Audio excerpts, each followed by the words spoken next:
Μια πολλά υποσχόμενη αρχαιολογική έρευνα ξεκίνησε στο νησί της Ρόδου το 2006. Από τότε και για έναν μήνα κάθε καλοκαίρι, η ανασκαφική ομάδα του Πανεπιστημίου Αιγαίου και της ΚΒ Εφορίας Προϊστορικών και Κλασικών Αρχαιοτήτων επισκέπτεται την αρχαία Κιμισάλα.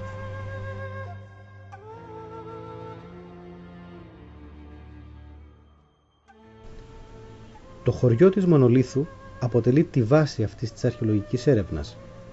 Εδώ φιλοξενούνται από το Δήμο Αταβύρου τα μέλη της αποστολής, ενώ ο παλαιός αστυνομικός σταθμός Μονολίθου, ένα κτίριο εξαίρετης ιταλικής αρχιτεκτονικής, έχει παραχωρηθεί από το Δήμο Αταβύρου στο Τμήμα Μεσογειακών Σπουδών κατά χρήση, ώστε να καλυφθούν οι εργαστηριακές ανάγκες της αρχαιολογικής έρευνας.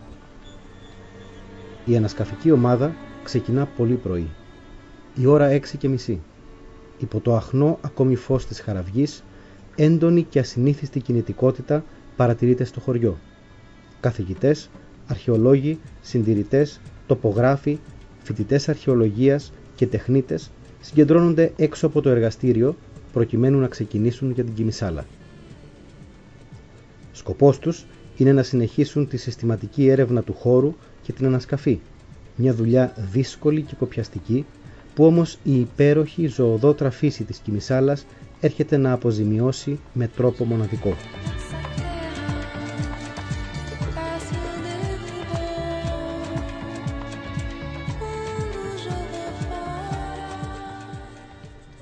Κάτω από τον παχύ ίσιο του πυκνού πευκοδάσους, ενός από τα ομορφότερα εναπομείναντα δάση της Ρόδου, και κάτω από ένα αφράτο και ανάλαφρο στρώμα πευκοβελώνας, κρύβεται ένας ανυπολόγιστης αξίας αρχαιολογικός θησαυρός.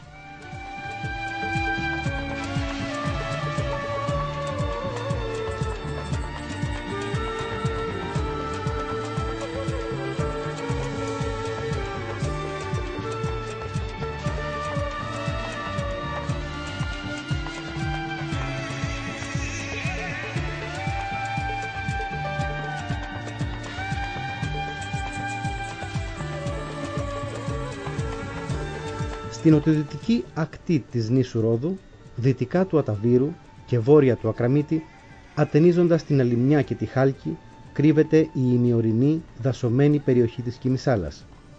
Σήμερα ανήκει διοικητικά στο Δήμο Αταβύρου και είναι μοιρασμένη ανάμεσα στις παράκτιες εκτάσεις των δημοτικών διαμερισμάτων Σιανών και Μονολίθου. Στα βόρεια, ο χώρος βρέχεται από το Αιγαίο πέλαγος και τη θάλασσα που περικλείει η νήσος Χάλκη, η νησίδα Αλυμνιά και ένας αριθμός μικρότερων νησίδων. Βόρειο-ανατολικά, ο χώρος ορίζεται από τη Δημοτική Οδό που οδηγεί από την κεντρική δυτική οδική αρτηρία του νησιού στο μικρό όρμο της Γλυφάδας με τον ομώνυμο οικισμό.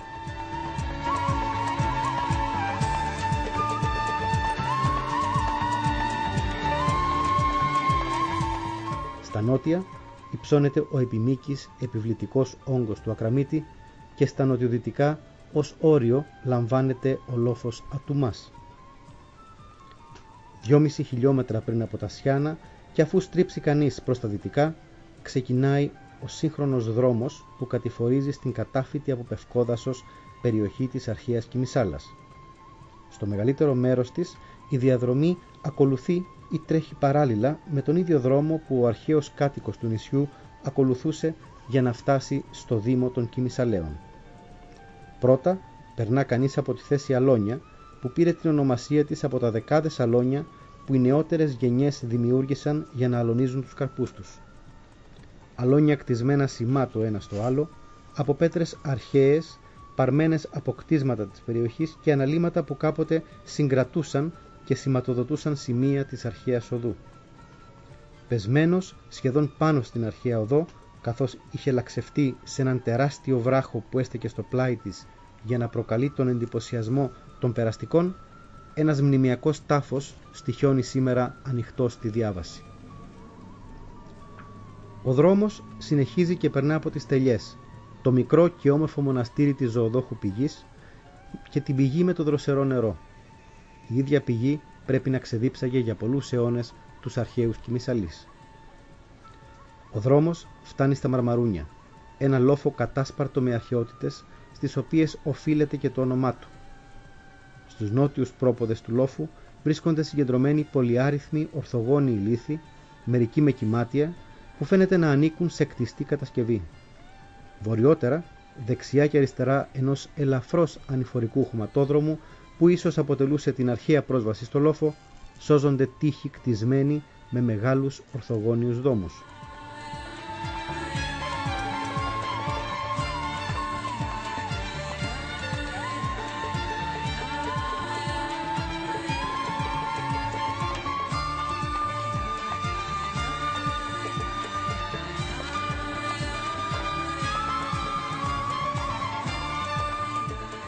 Πρόκειται πιθανότατα για τα λείψανα πύργου ελληνικού, μήκους 10 και 65 μέτρων επί της ανατολικής και δυτικής όψεως και 9 μέτρων επί της βορείας και νοτίου όψεως, που αναφέρουν οι περιηγητές των περασμένων αιώνων.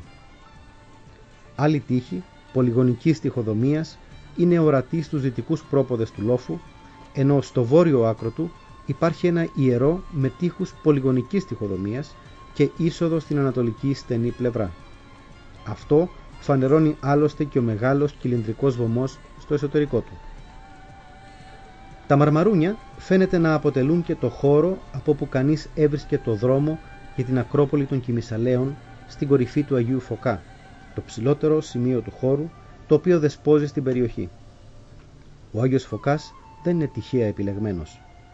Η θέση του είναι τέτοια που έχει ορατότητα παντού τριγύρω του, από τον κάστελο της Κρητινίας και τον Ατάβυρο στα ανατολικά, τον επιμήκη ορεινό όγκο του Ακραμίτη στα νότια και νοτιοδυτικά, μέχρι τον Αρμενιστή στη δύση, τη Χάλκη, την Αλυμιά και το γαλάζιο Αιγαίο στα βόρεια.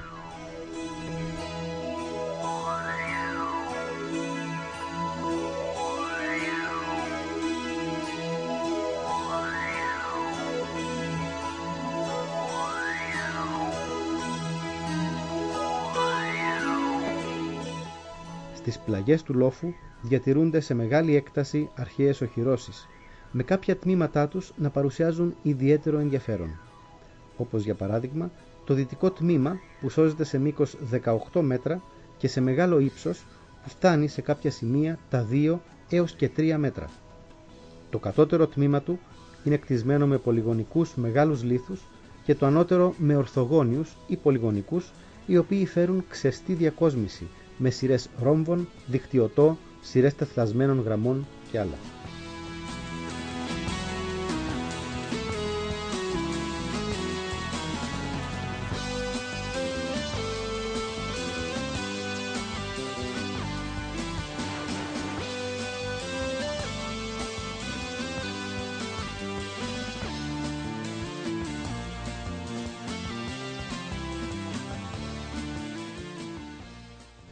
Στην κορυφή της Ακρόπολης υπάρχει ναός γνωστός ήδη από τον 19ο αιώνα. Ο ναός έχει διαστάσεις 13,5 επί 5 και 80 μέτρα, προς ανατολισμό Ανατολή-Δύση με είσοδο στα ανατολικά. Αποτελείται από 2 χώρους, πρόναο και κυρίως ναό, και σώζεται μόνο η κατώτερη σειρά δόμων των τείχων του.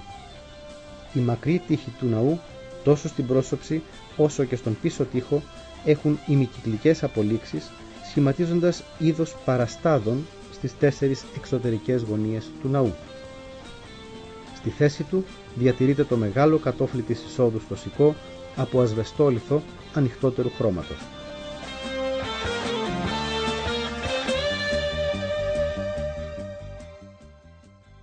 Ο ναός, σύμφωνα με τους Ιταλούς ανασκαφείς, χρονολογείται στον 3ο με 2ο αιώνα π.Χ., ενώ παραμένει άγνωστη η θεότητα στην οποία ήταν αφιερωμένος. Δυτικά αυτού του οχυρωματικού περιβόλου εντοπίστηκαν αρκετά τμήματα του αρχαίου δρόμου, ο οποίος κατηφόριζε οφιοειδώς προς τα δυτικά με κατεύθυνση την Ακρόπολη. Τα ορατά τμήματά του είναι κυρίως στροφές και χαμηλά αναλύματα. Τα τμήματα αυτά καθαρίστηκαν και ενώθηκαν μεταξύ τους με μονοπάτι, το οποίο κάνει την πρόσβαση στην Ακρόπολη ευκολότερη όχι μόνο στην ανασκαφική ομάδα, αλλά και σε όσους επιθυμούν να επισκεφθούν το χώρο. Λίγο χαμηλότερα, στο μέσον περίπου της δυτικής και βόρειας πλαγιάς, βρίσκεται το λατομείο του ντόπιου γκρίζου ασβεστόλιθου, με τον οποίο έχουν οικοδομηθεί όλες οι αρχαιότητες της περιοχής.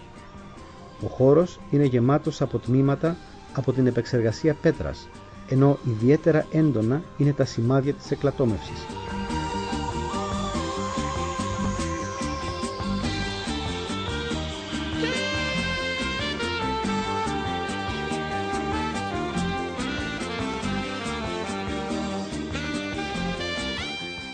Μεγάλες άβλακες οριοθετούν τους προετοιμαζόμενους για αποκόλληση ογκόλιθους, ενώ αρκετοί τέτοιοι μεγάλων διαστάσεων κοίτονται τριγύρω, άλλοι αμέσως μετά την αποκόλλησή τους και άλλοι έχοντας ήδη υποστεί μια πρώτη επεξεργασία. Από το λόφο του Αγίου Φωκά η αρχαία οδός θα πρέπει να διακλαδιζόταν. Ένα τμήμα της κατευθυνόταν προς τα βορειοδυτικά, στη θέση Βασιλικά, όπου διατηρούνται σε μεγάλη έκταση τα εντυπωσιακά κατάλοιπα ενός οικιστικού κέντρου. Πρόκειται για έναν από τους αδιαμφισβήτητα σημαντικότερους χώρους στην Κιμισάλα, που δεσπόζει στο λεκανοπέδιο του Βασιλικού. Στα Βασιλικά, ο αρχαιολόγος κυριεύεται από απόγνωση. Τείχη, δρόμοι, σκαλοπάτια, κατόφλια και περιγράμματα κτηρίων, κύονες και παραστάδες, όλα ατάκτως ερημένα. Τι να ξεχωρίσεις, πώς να ξεκινήσεις την ανασκαφή, πώς να παλέψεις με τόση πέτρα? Είναι ίσως η σημαντικότερη πρόκληση που η ερευνητική ομάδα θα κληθεί να αντιμετωπίσει τα ερχόμενα χρόνια.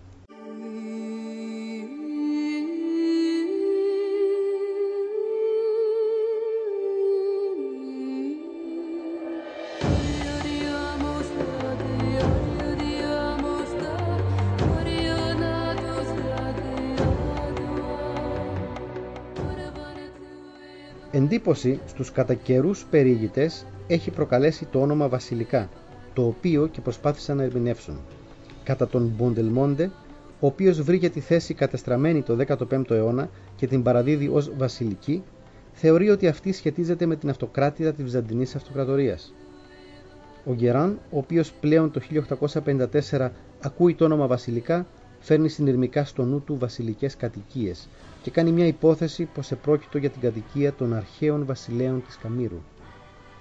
Δεν παραβλέπει ωστόσο το γεγονός ότι μπορεί αυτή η ονομασία να είναι νεότερη, χριστιανικών χρόνων, οπότε θα μπορούσε να προέρχεται από κάποια βασιλική. Οι Μπιλιώτη και Κοτρέ δεν πιστεύουν τόσο στην εκδοχή ύπαρξης στην περιοχή μιας βυζαντινής βασιλικής, όσο στην ύπαρξη κάποιου αρχαίου ναού αφιερωμένου στον Ποσειδώνα ή τον Απόλλωνα ήλιο βασιλέα. Ο Παπαχριστοδούλος, ωστόσο, θεωρεί ότι η ονομασία προέρχεται από τη βυζαντινή οικογένεια των βασιλικών, οι οποίοι νέμονταν την περιοχή. Όποια και αν είναι η προέλευση της ονομασίας, η περιγραφή του Μαγιούρη παραμένει εντυπωσιακή. Το βασιλικό όνομα της θέσης και ο μύθος ενός βασιλικού ανακτόρου με ολόχρυσους θησαυρούς πρόβαλε από ένα ωραίο τείχος τετραγωνισμένων ογκολίθων, κατάπληξη κάθε βοσκού και οδηπόρου, παρακινουμένου να συγκρίνει την ξέσκεπη στέγη του καλυβιού του με τα θαυμάσια εκείνα κράσπεδα. Αυτό, κατ' επέκταση, δημιούργησε και το σύγχρονο θρύλο του βασιλιά Κιμισαλέα, που σήμερα παραδίδεται στην περιοχή.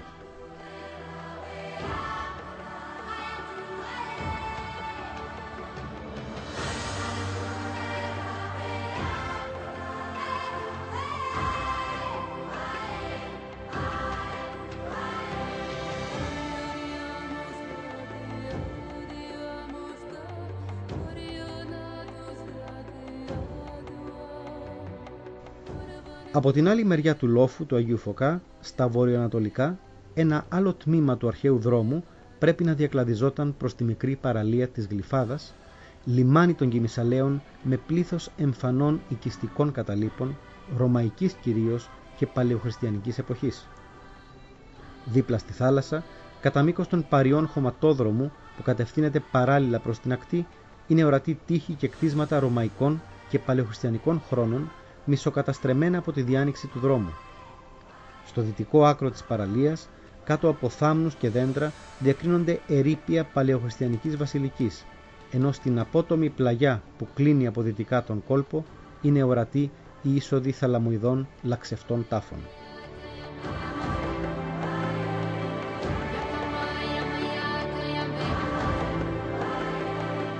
Είναι πολύ πιθανόν ότι ο όρμος της Γλυφάδας λειτουργούσε σε συνδυασμό με τον απέναντι λιμένα της Αλυμιάς, όπου έχουν εντοπιστεί ελληνιστικά νεόρια, λιμενικές διαμορφώσεις και παλαιοχριστιανικά κτηριακά κατάλοιπα.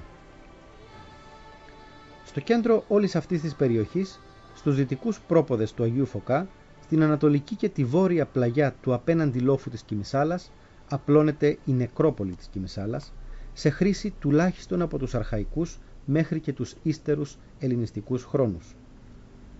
Το πλήθος και η σπουδαιότητα των αρχαιοτήτων της περιοχής, αλλά κυρίως η εκτεταμένη νεκρόπολη, προσέλκυσαν ήδη από τον 19ο αιώνα αρχαιογνώστες, περιηγητές του νησιού, αρχαιολόγους, αλλά και πλήθος αρχαιοκαπήλων.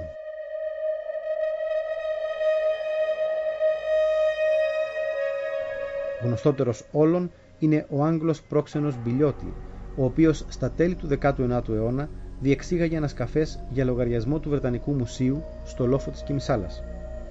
Εκεί ανέσκαψε τάφους αρχαϊκών χρόνων και τότε πιθανότατα εντοπίστηκαν για πρώτη φορά οι περίφημες κύλικες τύπου Σιανών του πρώτου μισού του 6ου αιώνα π.Χ. Δικό του έργο, σε μεγάλο βαθμό, είναι η σημερινή μορφή της νεκρόπολης, με εκατοντάδες τάφους που χάσκουν ανοιχτοί.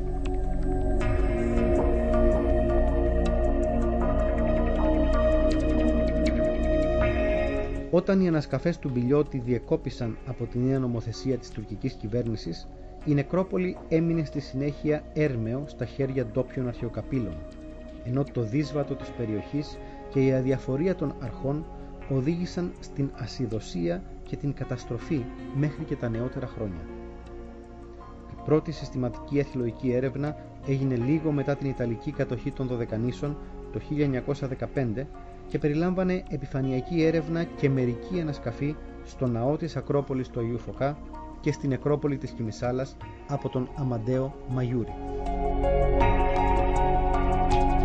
Ένα από τα σημαντικότερα ευρήματα των Ιταλικών ανασκαφών είναι η μοναδικής μορφής στήλη της Κιμισάλας, που βρέθηκε πεσμένη πλάι σε σειρά τάφων στην ανατολική πλευρά του ομώνυμου λόφου. Πρόκειται για μια πρώιμη επιτύμβια στήλη, πιθανότατα του 8ου αιώνα, το σχήμα της οποίας μπορεί να παραβληθεί με έναν τύπο πύληνων ειδωλίων, τα οποία κοσμούσαν μικηναϊκές λάρνακες, ομοιότητα που ίσως υποδηλώνει σχέση της με προημότερα μικηναϊκά ταφικά μνημεία. Από την έρευνα του Μαγιούρη το 1915 μέχρι το καλοκαίρι του 2006, στην περιοχή είχαν γίνει μικρής κλίμακας σωστικές ανασκαφές και καθαρισμοί από την ΚΒ Εφορία Προϊστορικών και Κλασικών Αρχαιοτήτων κατά τα έτη 1969, 1975 και 1982. Η έρευνα στην Κιμισάλα άρχισε και πάλι με το ερευνητικό πρόγραμμα του Πανεπιστημίου Αιγαίου, το οποίο αποτελεί ουσιαστικά και τη μόνη μεγάλη συστηματική ανασκαφή στην ύπαιθρο της Ρόδου. Τη διενέργεια της ανασκαφής έχει αναλάβει το Τμήμα Μεσογειακών Σπουδών σε συνεργασία με την ΚΒ Εφορία Προϊστορικών και Κλασικών Αρχαιοτήτων, με διευθύνοντες τον Μανώλη Στεφανάκη, επίκουρο καθηγητή κλασικής αρχαιολογίας από πλευράς Πανεπιστημίου, και την αρχαιολόγο Δόκτορα Βασιλική Πατσιαδά από πλευράς Εφορίας. Οι ανασκαφές για τα 4 τελευταία χρόνια επικεντρώθηκαν στην νεκρόπολη, όπου από μια πρώτη αυτοψία εντοπίστηκαν στην περιοχή περισσότεροι από 300 συλλημμένους τάφους, οι οποίοι διατάσσονται στις πλαγιές των λόφων σε διαδοχικές σειρές με κατεύθυνση από βορρά προς νότο. Όλοι είναι λαξευτοί στο σκληρό ή σε ορισμένα σημεία μαλακότερο φυσικό βράχο. Είναι θαλαμοειδείς με προθάλαμο δρόμο.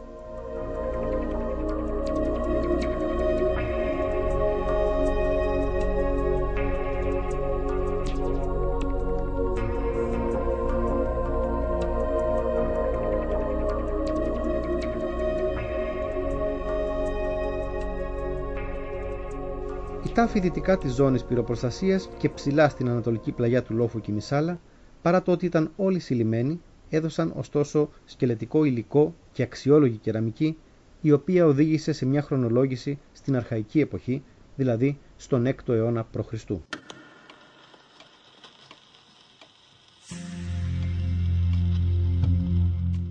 Από την άλλη πλευρά της ζώνης πυροπροστασίας, στο ανατολικό τμήμα της νεκρόπολης και τη θέση Σκαλή, είχαν εντοπιστεί ήδη το 1969 5 μνημειακά ταφικά βάθρα, σήμερα δυστυχώς έντονα διαταραγμένα και κατεστραμμένα από την αρχαιοκαπηλική ματαιοδοξία.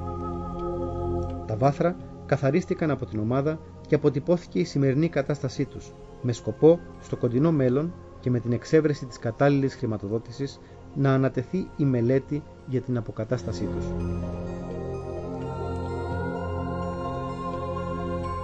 Η ανασκαφή είναι μια συλλογική δουλειά.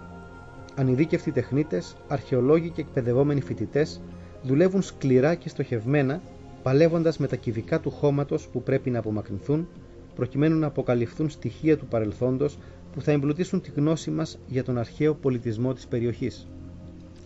Η ανασκαφή των τάφων είναι μια ιδιαίτερη και επίπονη διαδικασία. Απαιτείται μεγάλη υπομονή και πολύ πάθος για να φέρει κανείς εις πέρας μια τέτοια δουλειά σε ένα περιβάλλον δύσκολο, στενό και με λιγοστό φως. Η παραμικρή λάθος κίνηση θα μπορούσε να αποβεί μοιραία για τα εύθραυστα οστά και τα μικρά κτερίσματα της ταφής.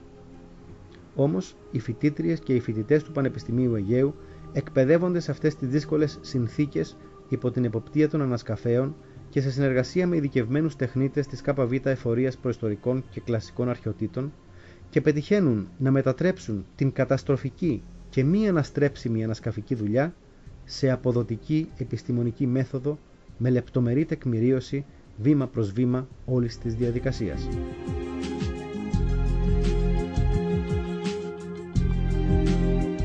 Παραπέρα, τοπογράφοι και αρχιτέκτονες δίνουν τη δική τους μάχη για να τιθασεύσουν με το γνώμονα και το διαβήτη την άγρια επιφάνεια του εδάφους με τα αναμοχλευμένα αρχιτεκτονικά κατάλοιπα και τα ακανόνιστα σκάματα.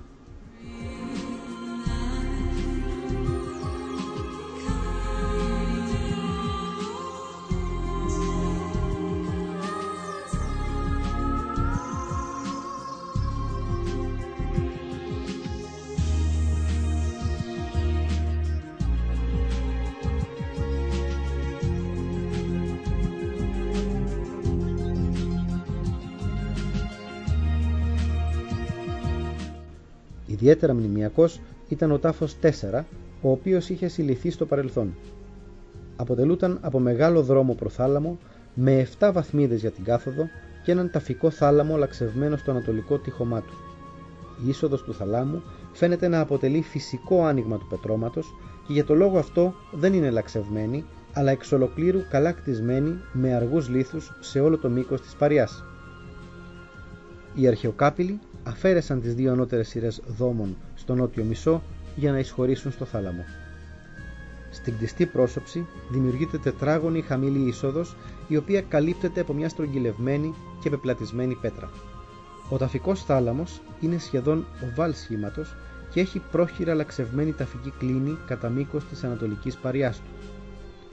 Οστά και όστρακα, πολλά από τα τελευταία συνανίκοντα, βρέθηκαν διάσπαρτα και αναμοχλευμένα από την αρχαιοκαπηλική δραστηριότητα σε όλα τα στρώματα του θαλάμου.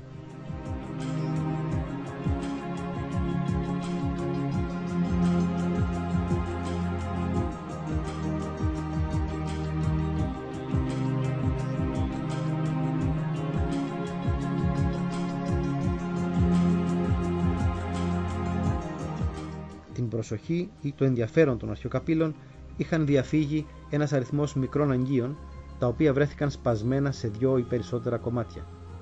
Η συντήρηση των ευρημάτων και η συγκόλληση συνανικών των οστράκων απέδωσε συνολικά 7 αγγεία, ανάμεσά τους λιχνάρια, μια μελαμβαφή κύλικα, ένα θυμιατήρι και ένα καπάκι κυκλικής πυξίδας.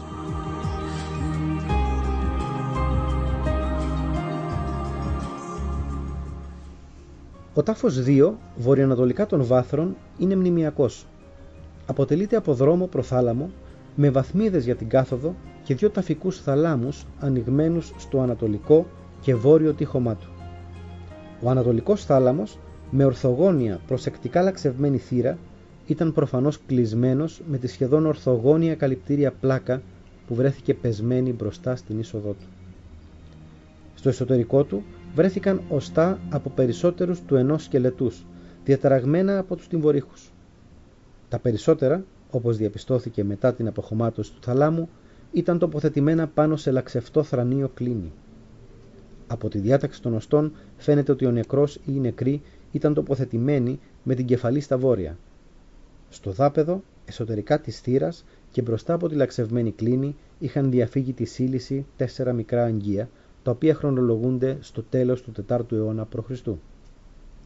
Ο βόρειος θάλαμος δεν φαίνεται να είχε καλυπτήρια πλάκα, καθώς η είσοδός του βρέθηκε κτισμένη με αργούς λίθους. Περιείχε μόνον λίγα οστά από έναν διαταραγμένο σκελετό.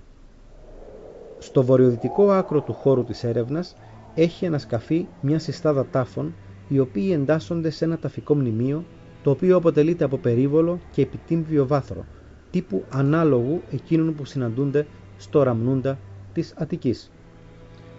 Στο ανατολικό τμήμα του χώρου υπάρχει μια θεμελίωση βάθρου, το οποίο στεκόταν πάνω από το χώρο των ταφικών θαλάμων, εδραζόμενο σε σκληρό χώμα αναμεμειγμένο με λατύπη, το οποίο πιθανότατα χρησιμοποιήθηκε για να επιπεδοποιήσει την ανοφέρεια του εδάφους. Και οι 4 τάφοι είναι λαξευμένοι στο βράχο με παραλληλόγραμμο προθάλαμο και σκαλοπάτια που οδηγούν στην είσοδο του ταφικού θαλάμου. Οι καλυπτήριες πλάκες τους βρέθηκαν μετακινημένες, ενώ από όλους συλλέχτηκαν διαταραγμένα οστά, κρανία και σπασμένα αγγεία, όπως τα θραύσματα μελαμβαφούς σκύφου με εμπίεστη διακόσμηση από τον τάφο 6, ένα μελαμβαφές φιαλίδιο από τον τάφο 7 ή έναν οξυπύθμενο αμφορέα με κομβική απόλυξη, ο οποίος βρέθηκε σπασμένος κατά το ίμιση εντός του θαλάμου και κατά το ίμιση στο αναμοχλευμένο από τους λαθρανασκαφείς στρώμα στο βορειοανατολικό τμήμα του προθαλάμου του τάφου.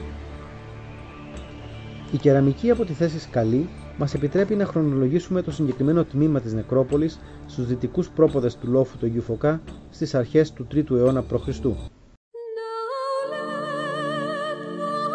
Η Κιμισάλα αποτελεί έναν από τους σημαντικότερους αρχαιολογικούς χώρους στην ύπαιθρο της Ρόδου. Κατά την ελληνιστική περίοδο, η περιοχή, όπως πιστοποιούν η διατήρηση του αρχαίου τοπονημίου και οι επιγραφές, ανήκε στον Δήμο των Κιμισαλαίων και υπαγόταν διοικητικά στην Κάμυρο.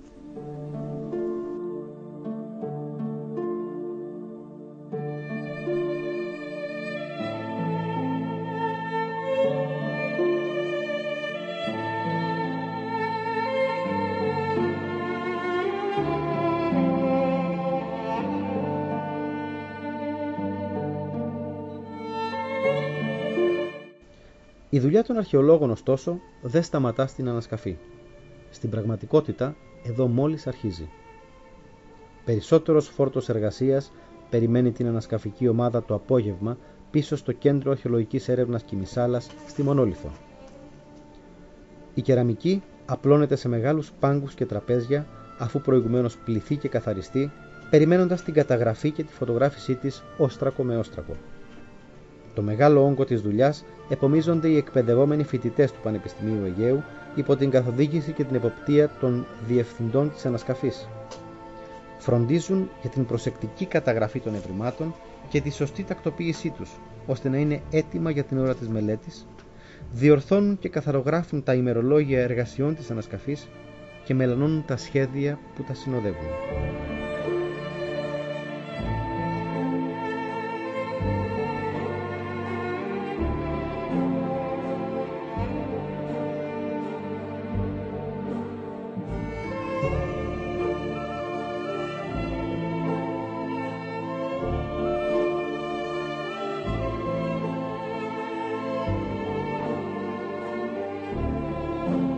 Σημαντικό είναι το γεγονός ότι η ανασκαφή της Κιμισάλας είναι πλήρως ψηφιοποιημένη μέχρι και την τελευταία λεπτομέρεια.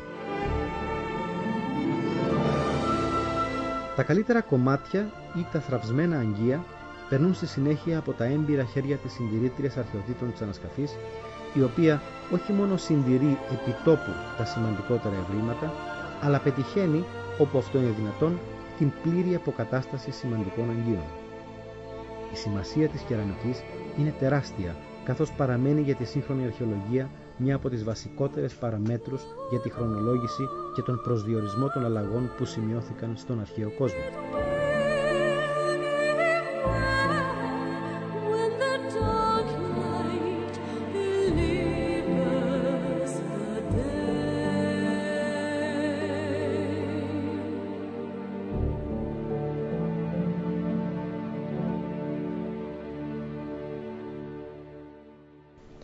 Τα οστά είναι μια άλλη ιδιαίτερα απαιτητική και ευπαθής κατηγορία ευρημάτων και συλλέγονται σε μεγάλες ποσότητες στην νεκρόπολη της Κιμισάλας. Η συντήρησή τους και η ταξινόμησή τους γίνεται επιτόπου με τις οδηγίες της βιοαρχαιολόγου της ομάδας.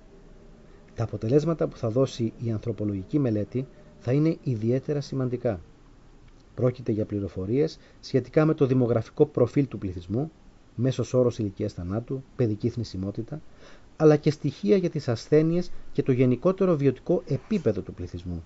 Ενώ σε δεύτερο στάδιο θα επιδιωχθεί η ανασύσταση των διατροφικών συνηθιών των ενηλίκων και των μοτίβων θυλασμού, απογαλακτισμού των ανηλίκων ατόμων.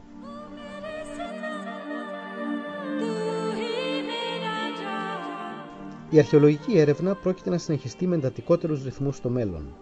Η συστηματική ανασκαφή στην περιοχή θα αποσαφηνίσει το χαρακτήρα και την χρονολογία των αρχαίων λειψάνων και θα δώσει πληροφορίες ιδιαίτερα σημαντικές για τον οικιστικό ιστό, την νεκρόπολη, την πολιτική και διοικητική οργάνωση, καθώς και την καθημερινή ζωή των αρχαίων δήμων της Ροδιακής Υπαίθρου. Μάλιστα, η επίσημη παραχώρηση στο Τμήμα Μεσογειακών Σπουδών του Πανεπιστημίου Αιγαίου του παλαιού αστυνομικού καταστήματος Μονολίθου για τις ανάγκες της ανασκαφής Κιμισάλας δημιουργεί νέες προοπτικές για την εξέλιξη της έρευνας αλλά και την πρόοδο του τόπου. Άλλωστε, η υπόθεση Κιμισάλα δεν θα μείνει μόνο στο επίπεδο της αρχαιολογικής έρευνας. Το Πανεπιστήμιο Αιγαίου και η ΚΒ Εφορία Προϊστορικών και Κλασικών Αρχαιοτήτων προτίθενται να προχωρήσουν σύντομα σε συνεργασία με την τοπική αυτοδιοίκηση στην ανάδειξη του αρχαιολογικού χώρου της Κιμισάλας, καθώς αυτός όχι μόνο παρουσιάζει τεράστιο επιστημονικό ενδιαφέρον, αλλά εντάσσεται και σε ένα μοναδικό φυσικό τοπίο που συνδυάζει το δασωμένο βουνό και τους χαμηλούς λόφους με μικρά έφορα λεκανοπέδια με φόντο το γαλάζιο της θάλασσας. Η περιοχή, που έχει ενταχθεί στο Ευρωπαϊκό Πρόγραμμα Προστασίας του Φυσικού Περιβάλλοντος Natura 2000, έχει όλες τις προϋποθέσεις να αποτελέσει πολύ σύντομα και πριν ολοκληρωθεί η ανασκαφική έρευνα έναν μοναδικό χώρο που θα συνδυάζει την αρχαιολογική με την φυσιολατρική περιήγηση.